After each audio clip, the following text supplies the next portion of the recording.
네, 그때 이제 얼마에 사서 이제 얼마에 팔까 이거 말씀을 드렸는데, 얼마에 사서 얼마에 팔까는 사실 좀 틀린 질문이라고 할 수가 있어요. 왜냐면요, 이 얼마라고 하는 거는 이제 가격 기준을 말하는 건데, 사실 이 가격 기준이 알 수 없는 영역이에요. 좀 굉장히 운의 영역에 속해 있고 어떤 결과값에 가까워요. 그래서 가격은 좀 결과적인 부분이고, 가격보다 상대적으로 통제 가능한 영역은 이제 시간의 영역입니다. 즉 가격은 이제 시간의 함수라고 표현을 할 수가 있는데요. 좀 어려운 말이지만 좀 더 풀어볼게요. 가격을 좀 어려운 말로 표현한, 어려운 표현이지만 정규 분포상의 이제 확률적인 기대값이라고 할 수가 있어요. 이 가격이라고 하는 어떤 값은. 그래서 이 가격이 정규 분포상의 안에 들어온다고 하면은 이 양 극단에 있는 값은 굉장히 이제 극단값이죠. 그래서 이 두 개는 저점 같은 경우는 이제 금매거나 떨이겠죠. 고점 같은 경우는 이제 눈탱이거나 예술이거나. 그래서 이 떨이에 사서 예술로 파는 게 결국은 이제 매매고 투자의 핵심이죠. 그리고 금매로 사서 이제 눈탱이로 넘기는 게 어떻게 보면은 같은 말이지만, 그래서 이게 좀 어떻게 보면 이제 매매의 핵심이라고 할 수가 있죠. 그래서 싸게 사서 비싸게 파는 거. 일반적인 평균값은 이제 대부분의 값인데, 실제로 매매 가능할 것으로 기대하는 이제 현실적인 값이에요. 그래서 대부분의 가격은 사실 이 중간의 영역에 있고, 어쩌다가 이제 굉장히 싼 영역에 있거나 어쩌다가 굉장히 비싼 영역에 있다는 거예요.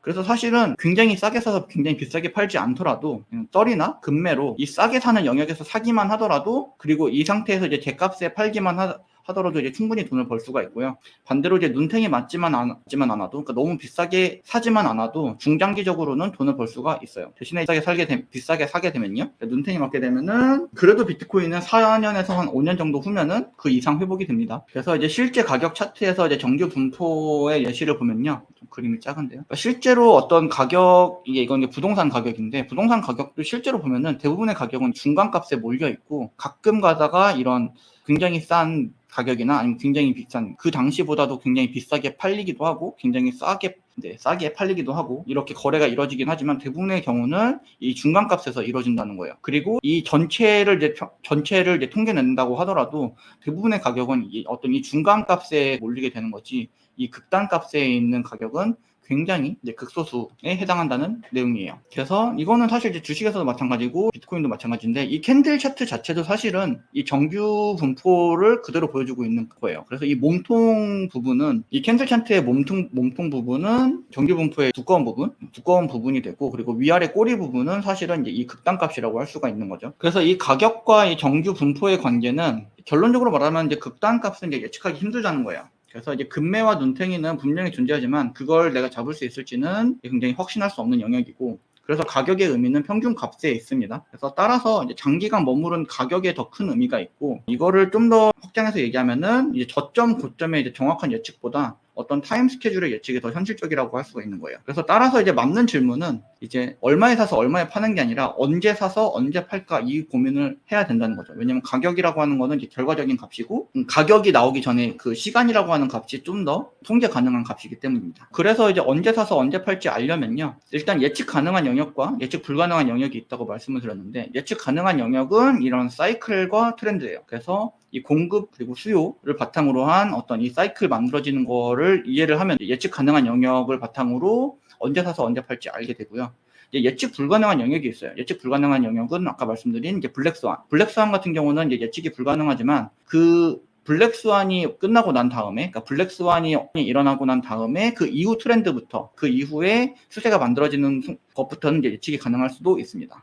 그래서 이제 블랙스완에서 이제 사이클의 가격 변동이라고 하는 거는 이제 수요 공급의 영역이라고 말씀드렸고, 블랙스완이 경우는 이제 언제 나타날지 알 수 없다고 말씀드렸죠. 그래서 이제 많은 사람들이 블랙스완을 이제 예측하면 예측할수록 오히려 블랙스완은 안 오는 굉장히 특이한 성질을 갖고 있어요. 그래서 블랙스완은 사람들이 전혀 예측하지 못하는, 그러니까 예측하고 싶지 않아 하는 그 순간에 오히려 블랙스완이 온다는 게 좀 특징이고요. 그래서 이런 사이클에 맞춘 이제 매수 매도를 보면요, 당연히 이제 매수는 봄, 여름, 가을, 겨울 중에서 겨울, 봄, 여름에 매수를 하시면 좋습니다. 그래서 겨울부터 매수를 시작을 해서 여름 정도에는 팔 생각을 하시면 돼요. 그래서 정확히는 이제 여름 끝자락에 파는 거고, 그래서 여름 끝자락 그리고 가을의 초입에 파는 게 가장 베스트입니다. 그리고 그래서 이런 사이클에 따라서 봄이나 여름 같은 때에는 블랙스완이 이런 이 사이클 내에서 블랙스완이 오더라도 결국은 회복하게 돼 있어요. 근데 이런 매도 타이밍이 이제 가을이나 늦 여름에서 가을 정도, 그러니까 가을이 넘어가면 이제 끝났어요. 왜냐면 가을에 이미 가격이 다 떨어지거든요. 그래서 이제 사케다전법에서 말하는 삼산 아니면 역 헤드앤숄더가 나타나는 때가 이제 엄청난 이제 탐욕장인데, 이때가 사실 이제 사이클상 이제 매도할 타이밍이에요. 그래서 이때 가격이 얼마일지를 사실 미리 예측하는 거는 사실 좀 그냥 좀 의미가 크지는 않고요. 뭐 맞출 수도 있는데 그렇게 정확하게 맞추기는 힘들 거예요. 근데 이제 시점으로는 어느 정도 나올 수 있다는 거죠. 그래서 만약 이때 이제 블랙스완이 오면은 진짜 끝장의 끝장을 볼 수가 있어요. 그래서 이런 가을에서 아니면 완전 겨울 정도에 이제 만약 블랙스완이 오면 엄청난 가격 하락을 볼 수가 있습니다. 그리고 사이클이 아닌 그냥 블랙스완이 어느 날 갑자기 온 거예요. 봄이든 여름이든 갑자기 블랙스완이 한번 올 수 있거든요. 그래서 3, 4, 뭐 그 이상에 빠질 수가 있는데, 그래서 이 블랙스완이 올 때를 대비해서 우선 평소에 이제 블랙스완을 대비를 해놨어야 돼요. 그래서 현금 또는 현금이 아니면 여분의 어떤 롱 포지션을 취할 수 있는 그 여분의 캐파가 있어야 돼요. 그래서 이미 마련을 해뒀어야 되고, 그래서 이 블랙스완이 오게 되면은 그 블랙스완의 문제 스완이 파악을 하고요. 그 어떤 문제든지 결국 해결이 됩니다. 그래서 문제 해결에 얼마나 걸릴지, 그래서 금방 해결할 것 같으면은 바로 바닥 확인 후에 진입을 하는 거고요. 저거는 문제 해결하는데 굉장히 오래 걸릴 것 같다, 그러면은 한동안 떠나 있을 필요가 있어요. 그래서 다시 한번 정리하면요, 이제 언제 살까 하는 부분은 이제 사이클상 이제 추세 형성이 됐을 때는 지지하는 거 보면서 매수를 하고요. 그리고 아니면 어떤 저항선을 돌파할 때 사는 겁니다. 그리고 블랙스완이 발생 후에, 그리고 바닥 지지한 후에 사는 거고요. 이 부분은 앞에 나온 내용 다시 정리하는 거예요. 그리고 언제 팔까 하는 부분은 이제 사이클 후기에 엄청난 탐욕장에서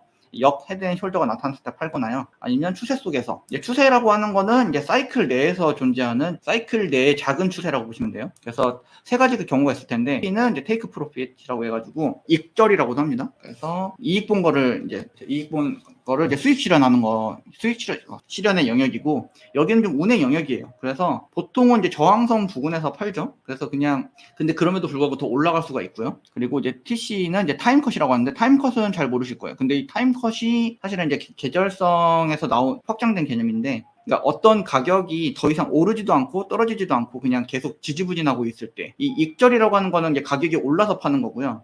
타임컷이라고 하는 거는 이제 크게 가격이 오르지도 그리고 크게 떨어지지도 않았지만 시간을 너무 오래 끌었기 때문에 파는 게 이제 타임컷이에요. 그래서 더 이상 시간 손해보지 않겠다라는 관점에서 파는 게 이제 타임컷이고요. 그리고 이제 스탑 로스인데, 이제 더 이상 손실 보지 않겠다. 손절이라고도 하죠. 그래서 더 큰 손실을 방지하는 스탑 로스. 이 세 가지 부분 보통 매도를 하게 됩니다. 그래서 그쵸. 손절을 정하는 부분은 사실 좀 굉장히 어려운 문제인데요. 왜 그러냐면요, 승률과 좀 손익비의 문제 때문에 그래요. 이 승률이랑 손익비는 좀 기란 관계에 있어서 승률이 높아지면은 손익비가 떨어지고, 손익비가 높아지면 승률이 떨어지는데, 보통은 손익비를 좋게 만들려고 하면요, 승률이 나빠집니다. 그래서 손익비를 좋게 만든다는 게 무슨 뜻이냐면요, 손절 라인을 굉장히 짧게 잡고 이제 익절 라인을 굉장히 크게 잡는 거예요. 그러면은 조금만 손실이 와도 바로 팔고, 대신에 이익은 이제 굉장히 크게 났을 때 파는 거예요. 이제 그렇게 하게 되면 이제 어떤 문제가 생기냐면은, 손절선이 짧기 때문에 굉장히 승률이 나빠져요. 자주 손절을 해야 되고 수익 실현을 굉장히 자주 못 하게 돼요. 그러다 보면 이제 멘탈이 갈려 나가게 되면서, 가위바위보도 100번 지면은 이제 참을 수 없어지는데, 내 돈이 걸린 일을 계속 이렇게 반복해 나가면은 더 이상 버틸 수가 없게 돼요. 그래서 그럼 반대로 이제 승률을 좋게 만들면은 이제 손익비가 나쁘게 됩니다. 그래서 승률을 좋게 만든다고 하는 거는 이제 조금 벌면 팔고, 그리고 손절 라인은 좀 길게 가져가는 거죠. 그래서 그런 식으로 하면 손익비는 굉장히 안 좋아지는데 대신 승률은 굉장히 좋아져요. 그래서 자주 벌게 여러 가지 이제 장점들이 있는데, 근데 이제 자주 거래하다 보니까 이제 수수료 손실 부분도 있고, 그리고 작게 벌다가 이제 크게 잃는 경우가 나올 수가 있어요. 그래서 이 문제의 이제 궁극적인 해결책은 결국 좀 사이클에 기반한 장기 투자라고 할 수가 있습니다.